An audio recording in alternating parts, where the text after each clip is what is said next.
Alors Kyoto, c'est connu pour être ultra bondé en touristes, même les Japonais s'en plaignent. Et là, en plus, on est en pleine Golden Week, donc vous imaginez la foule qu'il peut y avoir. Et pourtant, il suffit de s'éloigner quelques minutes, et alors on a des zones super calmes. Kankaku. Bon, Kyoto, c'est connu, c'est devenu vraiment la destination touristique par excellence au Japon. Et évidemment, avec ça, eh bien maintenant, on a énormément de monde qui s'y promène. Alors en plus, vous imaginez, au moment de la Golden Week, eh bien c'est vraiment terrible. Mais en fait, Kyoto, c'est la cité des 1000 temples, et pas seulement au sens figuré. Et vous imaginez bien qu'en fait, les gens vont toujours aux mêmes endroits. Donc évidemment, si vous allez au Pavillon d'Or, au Kiyomizu-dera, ou encore à la forêt de bonbons d'Arashiyama, eh bien là, vous allez avoir énormément de monde. Mais moi, je vous propose d'aller visiter d'autres lieux, plus discrets, un peu moins connus, mais en fait tout aussi beaux que ceux que j'ai mentionnés avant. Et donc là, je vous propose de visiter ce petit temple, et vous allez voir qu'en fait, on peut trouver des zones très très calmes, même à Kyoto, alors qu'en fait, il y a la foule. Alors ce temple, c'est le Otagi Nembutsuji. À l'origine, il était situé au centre de Kyoto, pas très loin du quartier de Gion. Mais là, on parle des années 800-900. Et ensuite, il a été détruit et reconstruit à plusieurs reprises. Et sa dernière localisation, celle qu'on peut visiter aujourd'hui, se trouve au nord d'Arashiyama. Et il faut à peine 10 minutes en bus pour pouvoir le rejoindre, ce qui est vraiment 3 fois rien quand on réalise la tranquillité et la beauté de ce temple.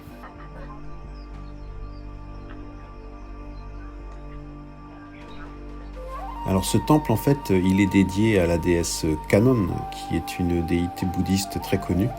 Elle est connue pour ses milliers de bras et qui protège contre la malchance. Mais la particularité de ce temple, c'est la présence de ces milliers de rakan. Alors les rakan, en fait, ils représentent les disciples de Bouddha qui sont considérés comme étant les gardiens de l'enseignement de celui-ci et qui sont honorés en tant que modèles dans les gens qui veulent se lancer dans une quête spirituelle bouddhiste. Alors, il ressemble beaucoup au Jizo, mais il faut bien faire la différence. Le Jizo, c'est une petite statuette qui représente un moine bouddhiste qui s'appelait justement Jizo et qui a pour but de protéger les enfants et les voyageurs, alors que le Rakan, comme dit, c'est plus un guide général et qui prend différentes formes, différentes personnalités de manière à montrer que n'importe qui en fait peut entrer dans une démarche bouddhiste.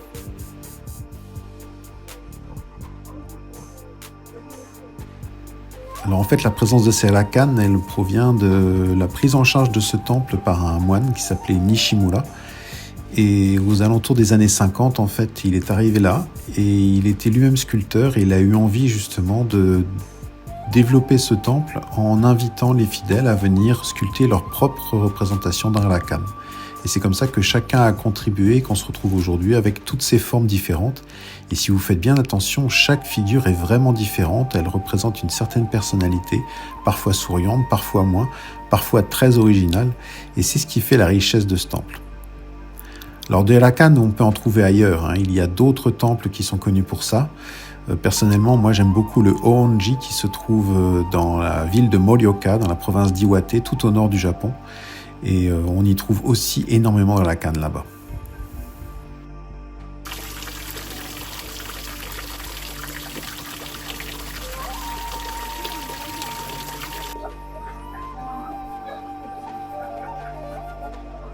Donc là, on est dans un temple bouddhiste, n'est-ce pas? Mais au Japon, tout est mélangé.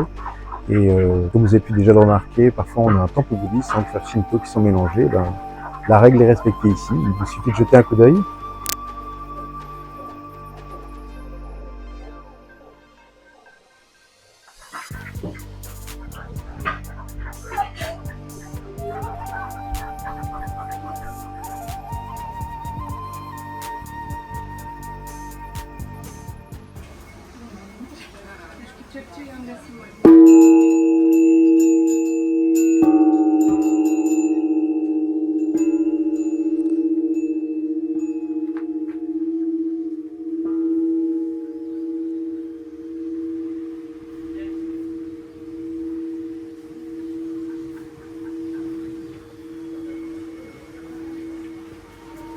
Eh bien, cette balade qui sort un petit peu des sentiers battus, on peut la compléter en redescendant à pied en fait jusqu'à Arashiyama.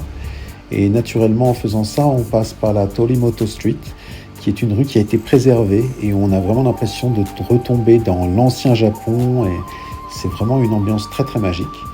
Et au passage, il y a encore 2-3 temples qu'on peut visiter, en particulier Adashino Nebutsuji. Et si vous faites ça, vous aurez une bonne surprise parce que vous pouvez avoir le droit à votre petite forêt de bambou tranquille, loin de la foule de Arashiyama.